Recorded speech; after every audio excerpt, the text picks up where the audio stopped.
मातृत्व हर महिला के जीवन में संपूर्णता लाता है। हर परिवार चाहता है कि उनके आंगन में किलकारी गूंजे, लेकिन कई बार ऐसा नहीं हो पाता। नमस्कार, मैं हूं रेनू सिंह और आप देख रहे हैं एनबी न्यूज़ भारत। आप भी मातृत्व का सुख ले सकते हैं। अगर आप में कुछ कमी है, आप पिता नहीं बन सकते, महिला में कुछ कमी है, वो माँ नहीं बन सकती, परंतु फिर भी वो मातृत्व का सुख ले सकती है। कैसे? ये सारी बातें हम जानेंगे एम्ब्रियोलॉजिस्ट सुप्रिया सिंह से। आइए इनसे बात करते हैं और इसके बारे में जानते हैं। नमस्कार सुप्रिया जी। नमस्कार। हमारे कार्यक्रम में आपका बहुत स्वागत है। कैसी हैं आप? बढ़िया हूँ मैं। सुप्रिया, आप एक ऐसे विषय पे काम कर रही हैं। गोरखपुर में आपने पहला स्पर्म बैंक बना रखा है, और कितना मुश्किल था ये निर्णय लेना? ये बहुत ही मुश्किल था क्योंकि गोरखपुर में एक तो पहला है ये, और स्पर्म बैंक, ये इनफर्टिलिटी एक ऐसा टॉपिक है जिस पे लोग खुल के बात नहीं करना चाहते हैं।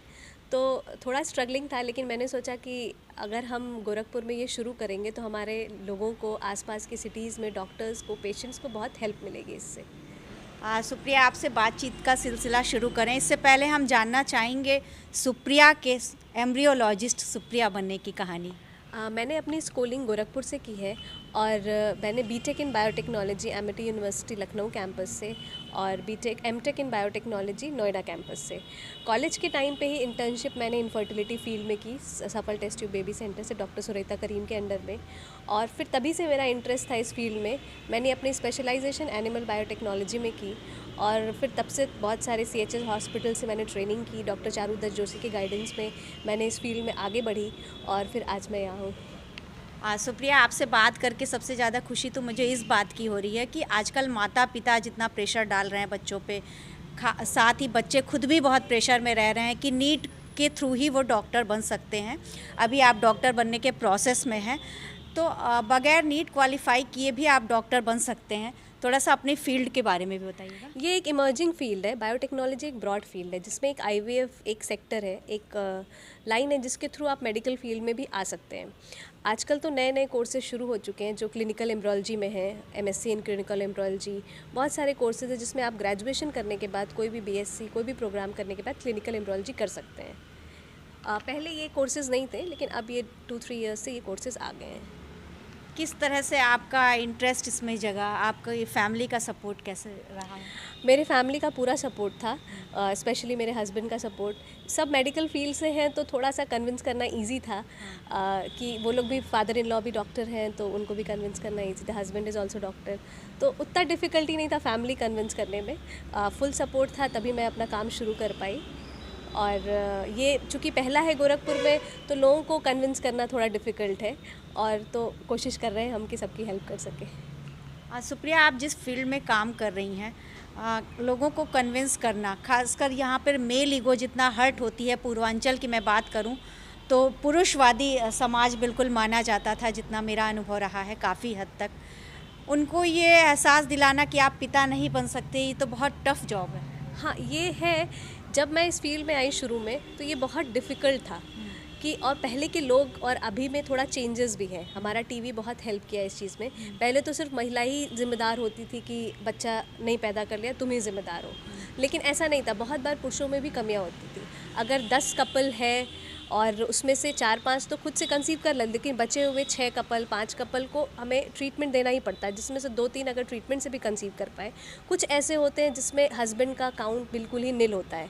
ऐसे केसेस में ही बैंक का रोल आता है। वो उनके लिए होप है और स्कोप है, जहां हम डोनर स्पर्म उनको प्रोवाइड करके एक प्रेगनेंसी ला सकते हैं और एक पेरेंटहुड का चांस दे सकते हैं। आप पिता तो बन सकते हैं, लेकिन वो संतान आपकी नहीं होगी।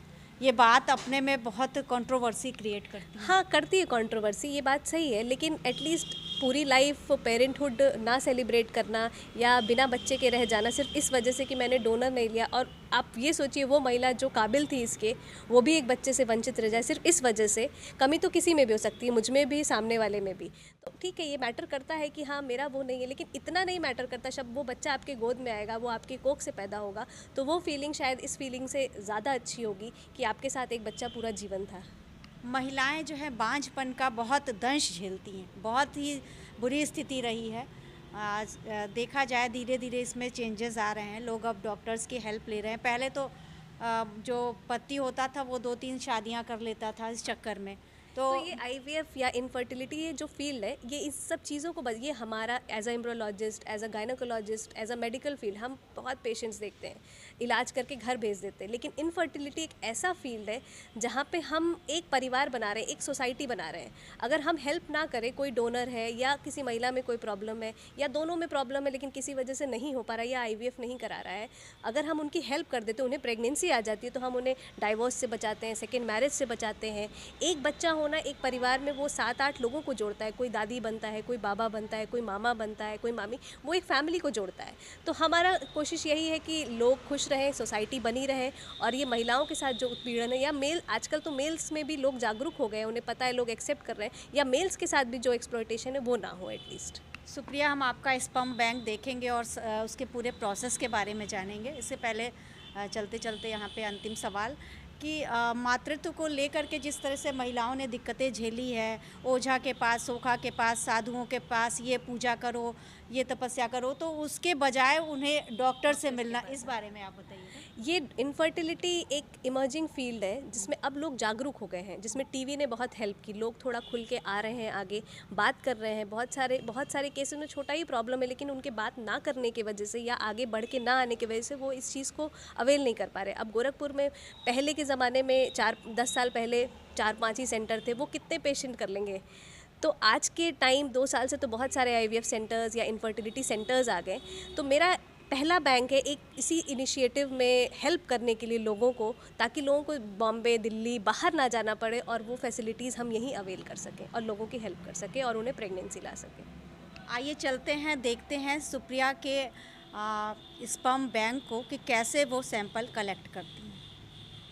कलेक्शन रूम है, यहाँ पे डोनर सैंपल कलेक्ट करते हैं और यहाँ से कलेक्शन के बाद हम लैब में जाते हैं। अच्छा, ये आपका लैब है? ये हमारा एंड्रोलॉजी लैब है। यहाँ पे स्पर्म को हम प्रोसेस करते हैं और फ्रीज़ करते हैं। ये हमारा सेंट्रीफ्यूज मशीन है, ये हमारा लेमिनार फ्लो है, ये माइक्रोस्कोप है, मैकुलर चेम्बर है। यहाँ पे हम सैंपल को अच्छे से प्रोसेस करते हैं और उसको फ्रीज़ करते हैं फाइनल स्टोरेज के लिए। ये जो प्रोसेस है ये कितना समय लगता है? ये प्रोसेस में हमें 2 घंटा लगता है। अच्छा। फ्रीजिंग करने में, कलेक्शन टू फ्रीजिंग में 2 to 3 आवर्स में हम कंप्लीट कर लेते हैं। ये काफ़ी सहायक है उन लोगों के लिए जो पिता और माता नहीं बन सकते, साथ ही उन लोगों के लिए जो कैंसर पेशेंट। हाँ, ये सिर्फ उनके लिए नहीं है, इनफर्टिलिटी तो है ही, जिनमें मेल्स में प्रॉब्लम है वो डोनर यूज़ कर लेते हैं, और जो कैंसर पेशेंट है किसी वजह से या लेट शादी कर रहे हैं उस वजह से अपने स्पर्म फ्रीज करा सकते हैं, और कैंसर पेशेंट अपना कीमो शुरू होने से पहले अपना स्पर्म फ्रीज करा सकते हैं। हम कैंसर पेशेंट का करते हैं, हमने किया भी हुआ है यहाँ पर कैंसर पेशेंट के फ्रीजिंग। अच्छा, उनके लिए भी हेल्प, यंग एज में अगर किसी बच्चे को कैंसर हो जाता है तो वो अपना स्पर्म फ्रीज करा। एज क्या है स्पर्म डोनर के लिए? स्पर्म डोनर के लिए एज है 21 to 55। 21 to 55। अभी एक बिल आया है जो इन चीज़ों को लेकर के है, थोड़ा सा उसके बारे में। ये एक आर्ट बिल आया है जो दिसंबर में आया है, जनवरी से इम्प्लीमेंटेशन हो रहा है इसका 2021 से। और इस बिल में ये है कि 1 डोनर 1 पेशेंट होगा अब, और स्ट्रिक्ट रूल रेगुलेशन है ताकि आर्ट बैंक और आर्ट क्लिनिक अच्छे से सेफ्टी से एथिकल इशू को ध्यान में रखते हुए काम करे, और किसी ना डोनर का, ना सेरोगेट का, ना पेशेंट का, किसी का एक्सप्लॉयटेशन ना हो इसमें। 1 डोनर 1 पेशेंट, 1 डोनर 1 पेशेंट, ये एक डिफ़िकल्ट टास्क है। साइट्स में तो पहले चलता ही था, लेकिन स्पर्म डोनर में ये एक हम लोग के लिए आर्ट बैंक एक बहुत बड़ा चैलेंज है, क्योंकि एक बार वो डोनेट करेगा फिर वो सैंपल दोबारा नहीं यूज़ होना है। और चूँकि गोरखपुर जैसा सिटी थोड़ा छोटा शहर है, यहाँ पे लोगों को कन्विंस करना इस चीज़ के लिए कि आप डोनेट करिए और लोगों की हेल्प करिए, ये थोड़ा डिफ़िकल्ट टास्क है, चैलेंजिंग टास्क है, जिसको हम कोशिश कर रहे करें, और आपके माध्यम से हो सकता है लोग वॉलंटियरली करके आए और हेल्प करें हमारी। आपके इस बैंक के बारे में। हाँ, ये लैब है और ये हमारा क्रायोकैन स्टोरेज एरिया है। बिल्कुल, इसको दिखाना। ये सैंपल्स हम इसमें रखते हैं। हाँ। अभी तो हम इसमें ऊसाइट और स्पर्म रखते हैं। ये लिक्विड नाइट्रोजन है, -196 टेम्परेचर होता है, इसको मेंटेन करना होता है, तभी क्वालिटी मेंटेन रहेगी। अच्छा, ये चीज़ है, और हम इसको आईवीएफ क्लिनिक्स पे सप्लाई करते हैं। कितनी सफलता मिल रही है गोरखपुर में इस तरह के काम के लिए? क्योंकि ये काम जो है बिल्कुल लोग यहाँ पे एडल्ट टॉक करना पसंद नहीं करते, ऐसे में स्पर्म डोनेट करना या एग डोनेट करना, उन्हें फ्रीज़ करना, समझाना। ये एक बहुत डिफ़िकल्ट फेज़ है मेरे लिए, क्योंकि मैंने शुरू किया तो इसको है, हमारा supply is not problem, supply करना आसान है क्योंकि हमें डॉक्टर्स को चाहिए तो हमें डॉक्टर्स को देना है। हमें स्पर्म फ्रीज़ करना एक बहुत डिफ़िकल्ट टास्क है, लोगों को कन्विंस करना एक डिफ़िकल्ट टास्क है, लेकिन कोशिश कर रहे हैं, कोशिश करेंगे तभी हम लोगों की हेल्प कर पाएंगे। और मैं चाहूँगी कि आपके माध्यम से और लोग जुड़ें और आके थोड़ी सी हेल्प करें। हम ब्लड डोनेट करते हैं लोगों को। स्पर्म डोनेशन को लेके ये भ्रांति है कि आप बॉडी बिल्डर हो, बहुत अच्छे दिखते हो, तो भी आपकी आने वाली संतान जो है अच्छी होगी, नहीं, ऐसे लोग आगे आए? नहीं नहीं, ऐसा कुछ नहीं है। अगर आप कोई बॉडी बिल्डर का ही स्पर्म ठीक हो ऐसा कोई ज़रूरी नहीं है। हाँ। कोई भी हेल्दी जो नॉन स्मोकिंग है, टोबैको इनटेक नहीं करता है, वो आगे बढ़ के आके स्पर्म डोनेट कर सकता है। मुश्किल से हाफ एन आवर का काम है, आपका बहुत ज़्यादा टाइम भी नहीं जाएगा और दो बार ही देना है आपको, तो कोई बहुत प्रॉब्लम नहीं है। लोगों को आना चाहिए आगे और हेल्प करना चाहिए। अगर आप अपना जो है सैंपल स्पर्म डोनेट करना चाहते हैं तो आप इनसे मिल सकते हैं। थोड़ा सा उस प्रोसेस के बारे में बताइए। कोई व्यक्ति आपके पास आता है स्पर्म डोनेट करने के लिए या कोई महिला आती है तो किस तरह से उसको डील करते हैं? जब कोई भी आता है हमारी चीज़ बता दी जाती है कि उसके से कोई भी चीज़ हिडन नहीं है। आपका ब्लड टेस्ट होता है, अगर आप ब्लड टेस्ट क्लियर है और एनालिसिस आपका नॉर्मल है तो हम आपका फ्रीज़ कर सकते हैं सैंपल। एक एफिडेविट देना होता है कि मैंने यहाँ पे सैंपल दिया और कहीं और नहीं दूंगा, क्योंकि हमारी लॉ आ चुकी है 1 डोनर 1 पेशेंट, तो उसको सारे रूल रेगुलेशन को फॉलो करते हुए हम काम करते हैं। आप मेडिकल टेस्ट कराते हैं? हाँ, सारे ब्लड टेस्ट कराते हैं, थैलेसीमिया कराते हैं, सब कुछ कराते हैं पेशेंट डोनर्स का। और इसमें ये भी है, अगर महिलाएं कोई डोनर बनती हैं तो उन्हें इंश्योरेंस भी प्रोवाइड होती है 1 साल की, ताकि अगर पिकअप के टाइम पर अगर उनको कोई प्रॉब्लम हो या कॉम्प्लिकेशन तो उनको हेल्प मिल सके उस चीज़ के लिए। रेयरली होता है लेकिन एक ये हेल्प है।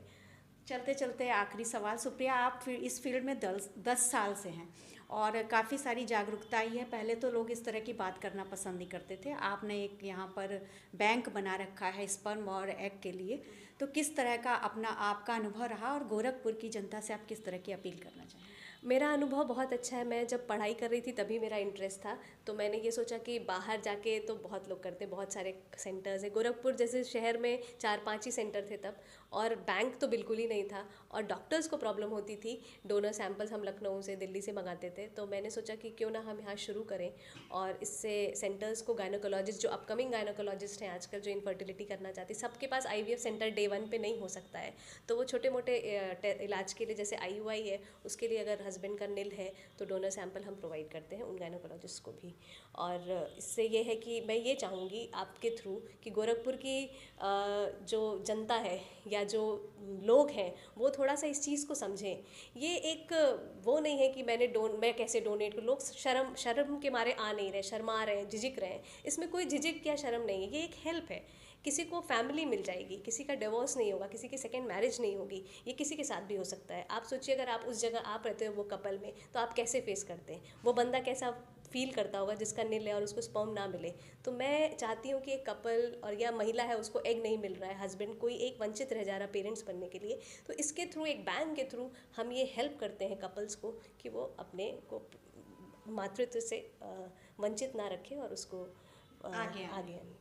तो बिल्कुल आप आगे आएँ। आपने अभी जाना एम्ब्रियोलॉजिस्ट सुप्रिया के बारे में पूरा, और स्पर्म डोनेट के लिए आप आगे आएँ, एग फ्रीज़ करवाने के लिए आप इनसे मिलें, और ऐसे ही यूनिक कार्यों को देखने के लिए और भी महिलाएं जो कुछ कर रही हैं जुड़े रहें NB न्यूज़ भारत से।